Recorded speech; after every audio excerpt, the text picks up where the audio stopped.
किसी भी मैनेजमेंट का असली मकसद क्या होता है?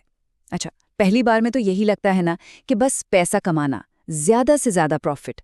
पर क्या सच में कहानी बस इतनी सी है? मुझे तो नहीं लगता। चलिए आज जरा गहराई में उतरते हैं और समझते हैं कि एक अच्छे मैनेजमेंट के असली मायने क्या हैं, जो सिर्फ मुनाफे से कहीं कहीं आगे की बात है। तो सवाल सीधा है, मैनेजमेंट का पहला लक्ष्य क्या? जाहिर सी बात है, जो जवाब सबसे पहले दिमाग में कौंधता है वो है प्रॉफिट, है ना? और देखिए, ये जवाब गलत भी नहीं है, बिल्कुल नहीं। लेकिन ये पूरी कहानी नहीं है। ये तो बस कह सकते हैं कहानी का पहला पन्ना है। असल में मुनाफा कमाना तो उस आइसबर्ग की टिप जैसा है जो बस पानी के ऊपर दिखाई देती है। असली खेल, जो असली जिम्मेदारियां हैं, वो तो सब पानी के नीचे छिपी हैं। तो फिर क्या ख्याल है, एक डुबकी लगाई जाए और देखा जाए कि सतह के नीचे आखिर है क्या? तो चलिए शुरू करते हैं सबसे बुनियादी चीज से, यानी वो लक्ष्य जो किसी भी ऑर्गेनाइजेशन की एकदम नींव होते हैं। देखिए, कोई भी कंपनी दुनिया बदलने की बड़ी बड़ी बातें तभी कर सकती है जब वो पहले ये पक्का कर ले कि वो कल सुबह तक बाजार में टिकी भी रहेगी या नहीं। अब ये जो ऑर्गेनाइजेशनल ऑब्जेक्टिव्स होते हैं, इन्हें एक तरह से कंपनी का गूगल मैप समझिए। ये सिर्फ ये नहीं बताते कि मंजिल कहाँ है, बल्कि ये भी पक्का करते हैं कि गाड़ी में पेट्रोल पूरा हो और इंजन भी एकदम टिप टॉप कंडीशन में हो। मतलब मंजिल तक पहुंचने का पूरा इंतजाम। तो ये लक्ष्य काम कैसे करते हैं? देखिए, सबसे पहली और जरूरी चीज है सर्वाइवल या अस्तित्व। मतलब कंपनी इतना तो कमाए कि अपने सारे खर्चे निकाल सके, दुकान खुली रहनी चाहिए, है ना? जब वो हो जाता है तब आता है प्रॉफिट यानी मुनाफा। यही पैसा तो आगे ग्रोथ में मदद करता है। और फिर सबसे ऊपर है ग्रोथ, मतलब सेल्स बढ़ाना, मार्केट में अपनी जगह बनाना। लेकिन ये तीनों चीजें हवा में नहीं हो सकती। इन सब की बुनियाद में है दो चीजें, एफिशिएंसी यानी काम को सही ढंग से करना, और क्वालिटी यानी जो भी बना रहे हैं वो बढ़िया होना चाहिए। तो मैनेजमेंट असल में है क्या? इसे एक ऑर्केस्ट्रा के कंडक्टर की तरह सोचिए। उसके सामने बहुत से म्यूजिशियंस हैं। यहाँ पर वो है लोग, पैसा, कच्चा माल और मशीनें। अब कंडक्टर का काम क्या है? इन सबको एक साथ एक सुर में लाना, ताकि एक ऐसी धुन तैयार हो जो सुनने वालों यानी हमारे कस्टमर्स को पसंद आए। यही है मैनेजमेंट का जादू। अच्छा, तो कंपनी का अंदरूनी मामला तो सेट हो गया, पर कहानी यहाँ खत्म नहीं होती।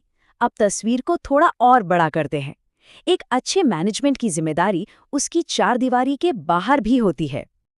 देखिए, कोई भी बिजनेस एक टापू की तरह अकेले काम नहीं कर सकता।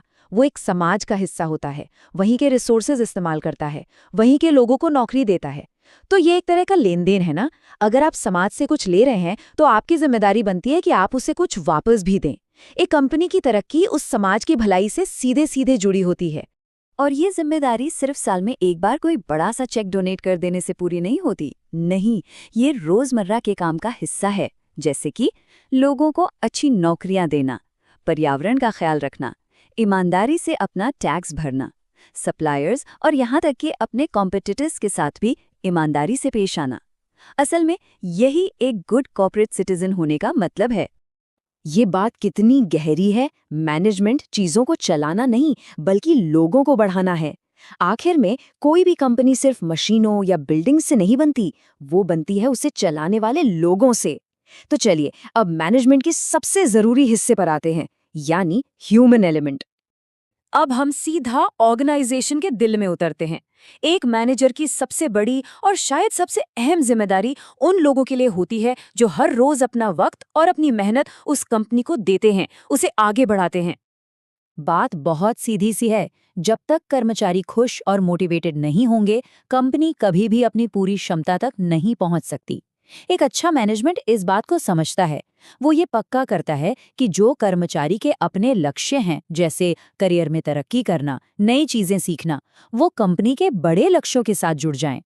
ये जो फर्क है ना, ये सब कुछ बयां कर देता है। देखिए, पुरानी सोच क्या थी कि कर्मचारी बस एक लागत हैं, एक मशीन का पुर्जा हैं, उनसे बस काम लो।